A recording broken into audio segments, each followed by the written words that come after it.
शिरडी आने वाले लोगों को किस प्रकार की परीक्षा के लिए साईं बाबा राधा कृष्ण माई के पास भेजा करते थे। ओम साईं राम श्रोताओं, साईं कथाएं में आपका स्वागत है। कुछ दिनों पहले मैंने एक वीडियो पोस्ट किया था जिसमें साईं नाथ की परम भक्त महिला राधा कृष्ण माई की जीवनी पर वह वीडियो आधारित था। संक्षेप में उनकी जीवनी है। उसमें मैंने एक चर्चा किया है कि साईं बाबा शिरडी में आने वाले अपने भक्तों में से कुछ लोगों को राधा कृष्ण माई के पास एक विशेष तरह की परीक्षा के लिए भेजा करते थे। तो जिन लोगों ने उस वीडियो को देखा है उन्हें तो मालूम है, पर जिन लोगों ने नहीं देखा है उनके लिए मैं उस वीडियो का शॉर्ट थोड़ा-सा बता देती हूँ। और वैसे ये बात सचरित्र में ही वर्णित है कि बाबा द्वारका माई में आने वाले लोगों में से कुछ लोगों को, सभी को नहीं, कुछ लोगों को राधा कृष्ण माई के पास एक विशेष तरह की परीक्षा के लिए भेजा करते थे। और राधा कृष्ण माई का ऐसा है कि वो शिरडी की नहीं थी, वो महाराष्ट्र के ही किसी गांव की थी और उनका नाम सुंदरी बाई था। उनके साथ एक दुखद घटना ऐसी हुई कि वो 18 वर्ष की उम्र में शादी के मात्र 7 दिन के बाद ही विधवा हो गई थी। और उसके बाद वो काफ़ी दिनों तक मतलब विचलित रही और उसके बाद उनका जब मौन टूटा, काफ़ी दिनों तक वो खामोश रही और उसके बाद जब उनका मौन टूटा तो वो बेहद सुंदर भजन गाने लगी। बाद में जब वो शिरडी आई तो शिरडी में एक 2 कमरे का टूटा-फूटा सा एक इमारत था जिसमें कि कभी पाठशाला हुआ करता था और उस वक़्त उसमें कोई शिक्षण का कार्य नहीं चल रहा था। तो साईंनाथ ने राधा कृष्ण माई को जिनका नाम कि उस वक़्त तो सुंदरी बाई ही था, उन्हें उसी इमारत में, उसी 2 रूम के जो खंडहर सा एक इमारत था, उसी में रहने का इजाज़त दिया और वहाँ वो जीवन पर्यंत रही। और उस पाठशाला को साईं ने शाला का नाम दिया था। यूँ भी शाला का अर्थ मकान और घर ही होता है। तो उसी में राधा कृष्ण माई रहती थी और चूँकि वो बेहद सुंदर गायन करती थी और गायन में उनका भजन राधा कृष्ण का भजन ही अधिकांशतः हुआ करता था, इसलिए बाद में चलकर लोगों ने उनको राधा कृष्ण माई के नाम से पुकारना शुरू किया।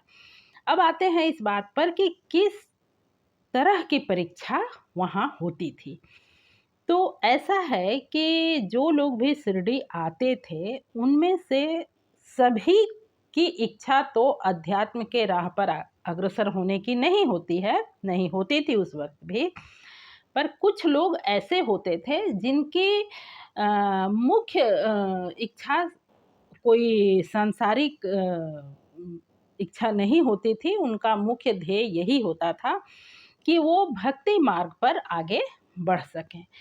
तो उसके लिए बाबा ने कुछ परीक्षाएं तय कर रखी थी, क्योंकि यूं भी हम जानते हैं कि आध्यात्मिक राह पर बढ़ने के लिए बाबा ने भी बताया है और वैसे भी लोग जानते ही हैं कि मुख्यतः ये 5 बाधाएं हैं जिनमें क्रोध, लोभ, मोह, मत्सर इन सब चीज़ों को माना जाता है।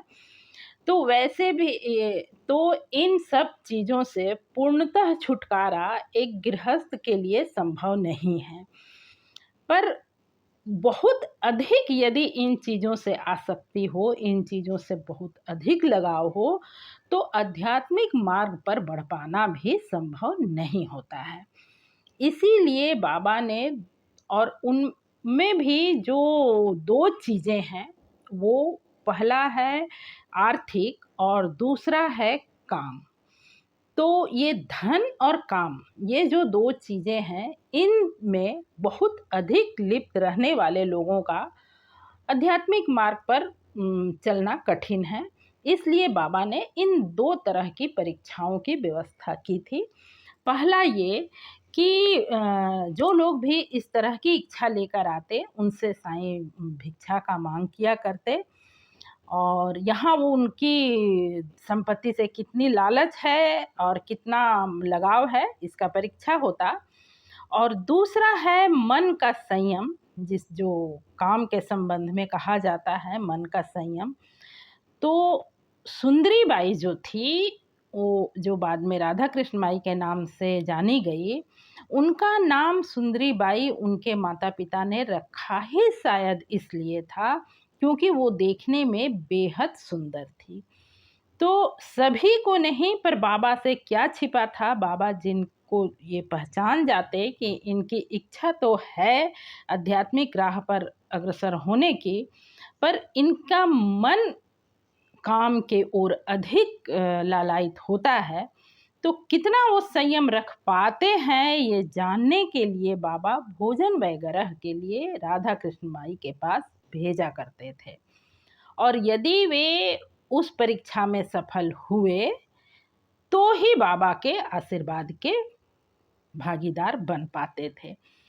तो ये था बाबा की 2 पाठशाला, जिसे बाबा शाला कहते थे। अब राधा कृष्ण माई के पास भेजने का अर्थ ये बिल्कुल नहीं कि कुछ गलत था, क्योंकि वहाँ जाते बाबा के पास से तो कुछ भी छिपा नहीं था, बिना दूरबीन के दूरबीन उनके पास होता था। बस बाबा वहाँ जाने वाले लोगों के मन को जान लेते थे, वरना राधा कृष्ण माई के चरित्र पर इस तरह का संदेह ना करें, वो बेहद साध्वी महिला थी।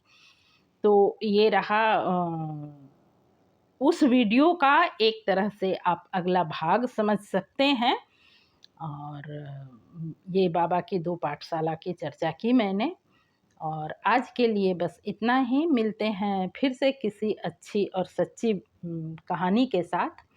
उस वीडियो का लिंक मैं इस वीडियो में लगा दूंगी और एंड स्क्रीन में भी उस वीडियो को लगा दूंगी, आप उसे देखें, अच्छी तरह से समझ पाएंगे।